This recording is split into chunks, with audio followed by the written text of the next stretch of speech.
यहाँ पर आपको ताज़ा तरीन अपडेट से आगाह करते चले, समुद्री तूफान ने ओमान और ईरान में तबाही मचा दी, पाकिस्तानियों समेत कितने अफराद जहाँ भाग हो गए। इस वीडियो में हम आपको मुकम्मल तौर पर अपडेट से बताएंगे। इससे पहले कि अगर आप हमारे चैनल पर नए हैं तो हमारे चैनल को सब्सक्राइब कर दें और साथ ही के बेल आइकन को भी प्रेस कर दें ताकि हर नई आने वाली वीडियो आप तक बआसानी पहुँचती रहे।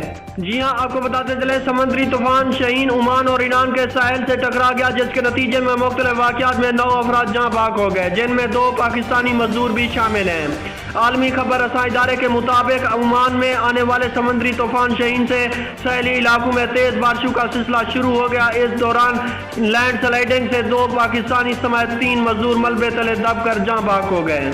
हवाओं और मौसम की खराबी के बायस परवाजें मुअत्तल कर दी गई, जबकि मरकजी शाहराहें ज़ेर आब आने से ट्रैफिक का निज़ाम दरमरम हो गया। ओमान में हिफाजती तदबीर के तहत 2 रोज़ की आम तातील का भी ऐलान कर दिया गया है। इधर समुद्री तूफान शाहीन ने ईरान की बंदरगाह चाबहार को भी नुकसान पहुँचाया। ईरान में तूफान के नतीजे में मुख्तलिफ वाक़यात में 6 अफराद लुक़्मे अजल बन गए, जबकि बिजली और मौसलात का निज़ाम मुअत्तल हो गया।